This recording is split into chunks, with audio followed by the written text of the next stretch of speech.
Conquering All Liars. Part 2. The Return Lie. Story Time by T. Santoro. The train hummed steadily as it curved back east, a gentle rhythm pulsing through the floorboards. Trees with their golden leaves trailed behind in the wind. Jessica had suggested they sit in the observation car. Paul nodded. Great idea.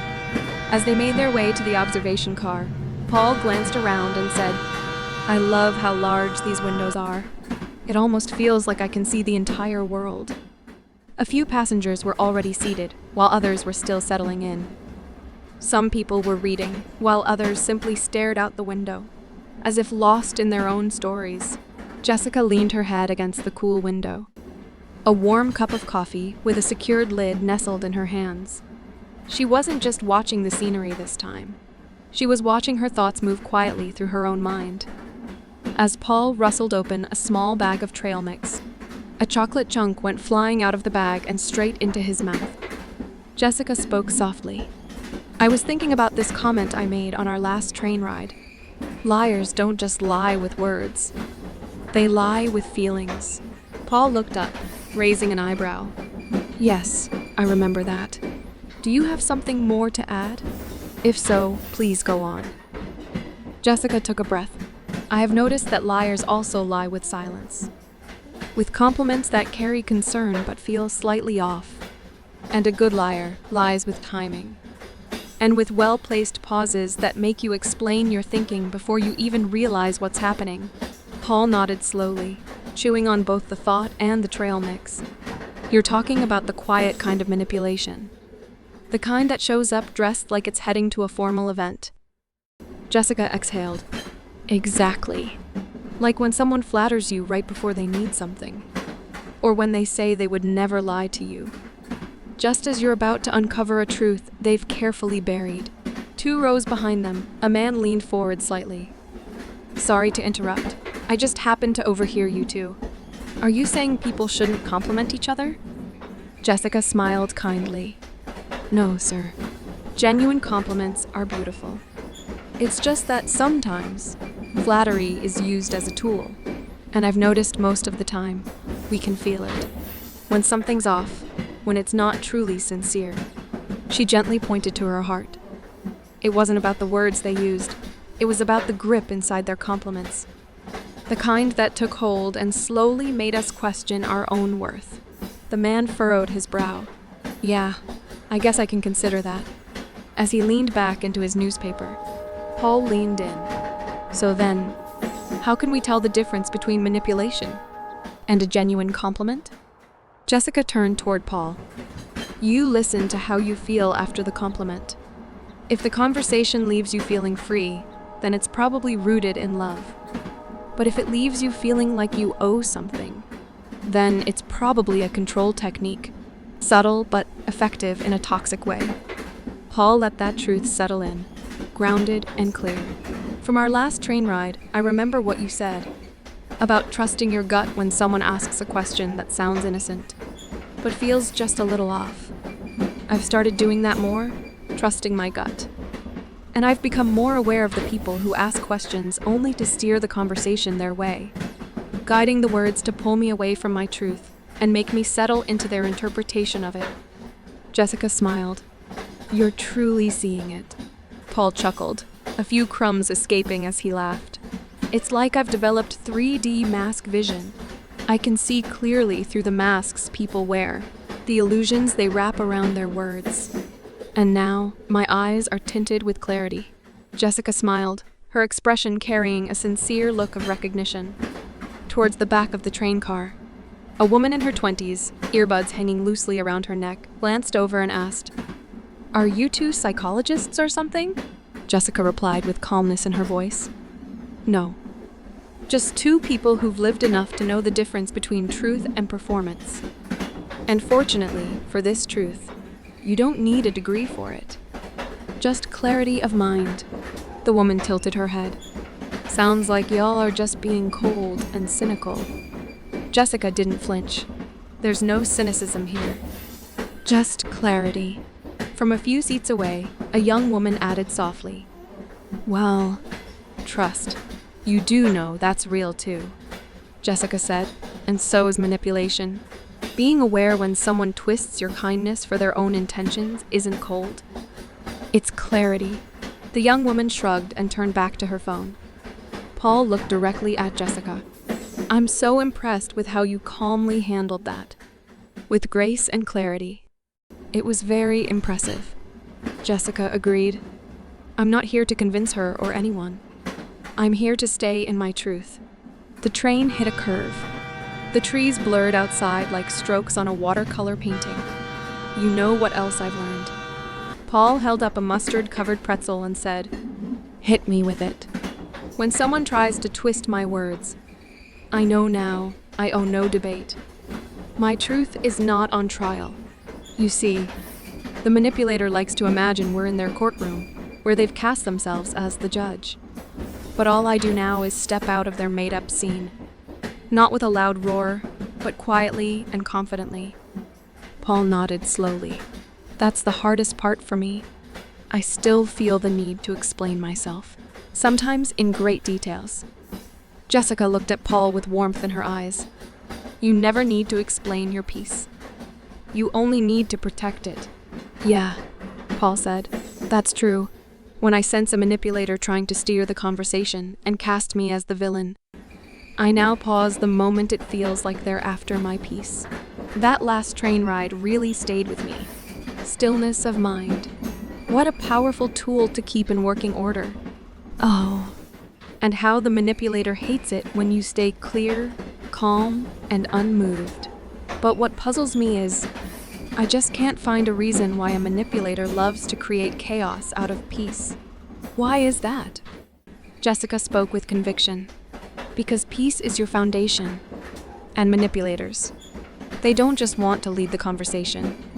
They want to rebuild you into a version that serves them. Paul leaned in mid-chew.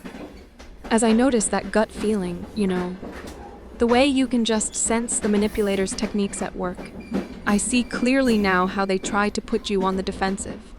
It's like they're serving hot cinnamon buns, sprinkled with sweet poison that slowly eats away at my truth. But it still really puzzles me. Like, did they all go to the same kind of school for evil? Jessica, in a quiet, reflective tone. They sure do cleverly chip away at your foundation of peace by planting self-doubting thoughts inside you, making you question yourself until you start feeling like the bad guy just for noticing what they're doing. And before you even realize it, you're defending something that never needed to be defended. From across the aisle, an older woman with silver hair and soft eyes leaned in. That's beautiful, she said. I wish someone had told me that 30 years ago. Jessica met her eyes. It's never too late to protect your peace. The woman smiled and returned to her journal. Paul laughed. You remind me of a monk wearing mascara. Jessica sipped her coffee, lid still secure. And you're like a philosopher disguised as a snack thief. He tossed her a peanut. She missed. A few quiet minutes passed, the train humming steadily through the woods. Jessica spoke again, her voice more centered. Being aware is a great honor. Knowing the difference between pulling away from toxic people, while also recognizing that most people are not trying to hurt me. That brings freedom. I now enjoy conversations by simply being in them, not controlled by them. Paul nodded. Yeah, but sometimes I still feel like I'm standing in someone else's story, wondering where mine went. Jessica turned toward the window, watching her reflection in the glass. Paul, she said, you're aware now. Even if the manipulator served you sweet poison, your gut is telling you something different. That awareness is progress. It's okay if you ate that forbidden cinnamon bun. Your power is in the recognition that someone served you sweet poison. That awareness is what keeps you out of the manipulator's control. The conductor passed by, tipping his hat. Paul gave a small nod. Jessica simply smiled. You know what I've started doing, Jessica said. When someone says something manipulative, like, you always take things the wrong way, I just pause in the stillness of my thoughts. I no longer defend. Because it's in that defense that you find yourself under the manipulator's control. And as you unquestionably eat the sweet poison they've served, you don't even realize you're already at their mercy. Paul, still needing more, leaned in. But don't you ever feel the need to prove yourself right? By defending yourself? Jessica answered calmly. Know this, Paul. When you're defending your self-worth, you're focusing on what you're against instead of standing in who you truly are. That's the trap. This toxic, skillfully manipulative technique turns you against yourself. It's called deflection, and at times, character assassination. All of it is designed to put you on defense. The more you defend your self-worth, the more you're deflected away from what's really happening. You become the one on trial, drawing all the attention away from the manipulator. And for nothing you did. It is evil. I do agree with that. And that is the manipulator's goal. Paul, still reaching for more, asked quietly, So what do you do now? Jessica smiled gently. I let the silence speak louder than any emotional reaction. Because when the manipulator gets an emotional rise out of you, they know they're the ones in control over you. I've learned never to defend, and to always speak with kindness. Paul grinned. There you go again with those advanced Jedi mind tricks. Jessica smiled. No tricks, just a calm state of mind. I've realized that false accusations are often just manipulation techniques, designed to pull an emotional reaction from me. The toxic ones already know. When you show a confused, emotional reaction, your thoughts are no longer clear. Paul said quietly, almost in a whisper. I'm still puzzled. Why would anyone want to do that? Why are some people so evil and manipulative? Jessica, looking at Paul with sincerity in her eyes, quietly said, Because when you respond emotionally, you're not answering from the clarity of your soul. And your clarity, it's rooted in unconditional love. The kind of love that gives everything, yet asks for nothing in return. Manipulators don't want to face unconditional love. They'd rather move on to another unsuspecting soul. Someone who hasn't yet learned how to stand in their light. Because the toxic person knows their darkness cannot contain your light. And when you let your light of clarity shine, they begin to fear, not you, but something deeper. They begin to fear themselves. As you remain still, clear, and aware, you become a mirror. And to the toxic person, that mirror begins to reveal their true self.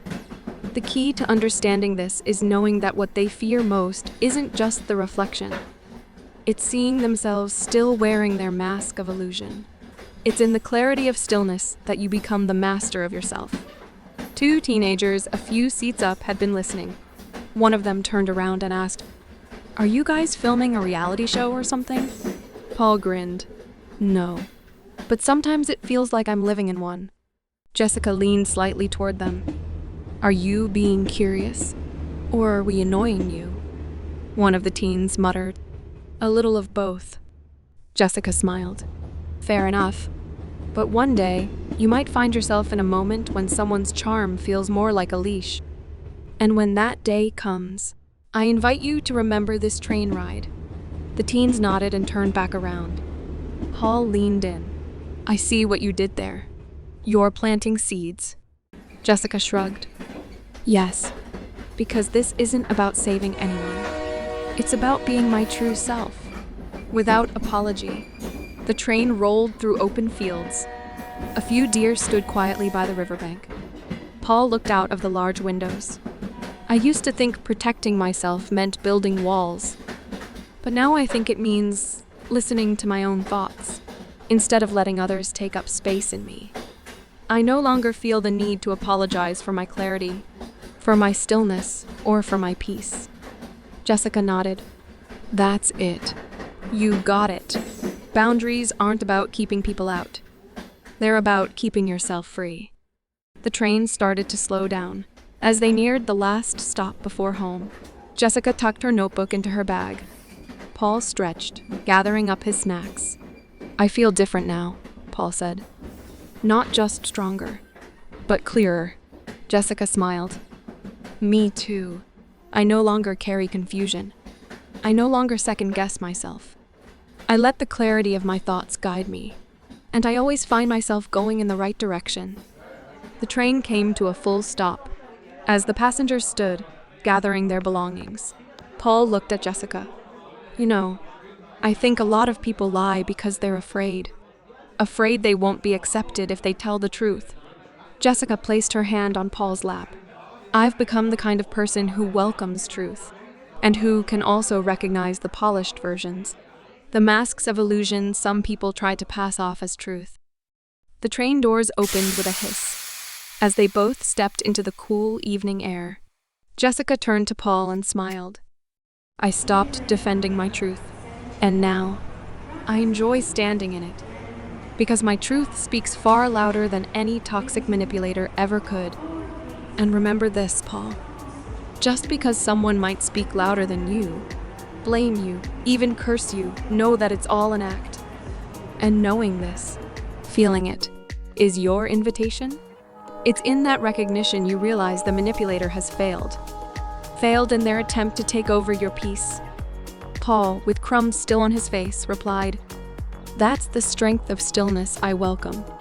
Clarity of mind, clarity of soul. What a beautiful combination that is. Jessica looked ahead and said to Paul, Walk with me. And as they walked on together, the train station lights flickered on, one by one, like a gentle reminder that something sacred had just taken place. Their train pulled away behind them, carrying with it the echoes of a conversation that might one day change someone else's life. Jessica, with calm understanding, said aloud, I no longer wait for others to understand me. I just stay honest enough to understand myself, accepting and believing that I'm in control of me. That is the key to seeing past the toxic manipulator. And know this, Paul, as loving and kind as we are, it has nothing to do with being manipulated by someone who never had our best interests in mind. We are wiser now. More peaceful, perhaps.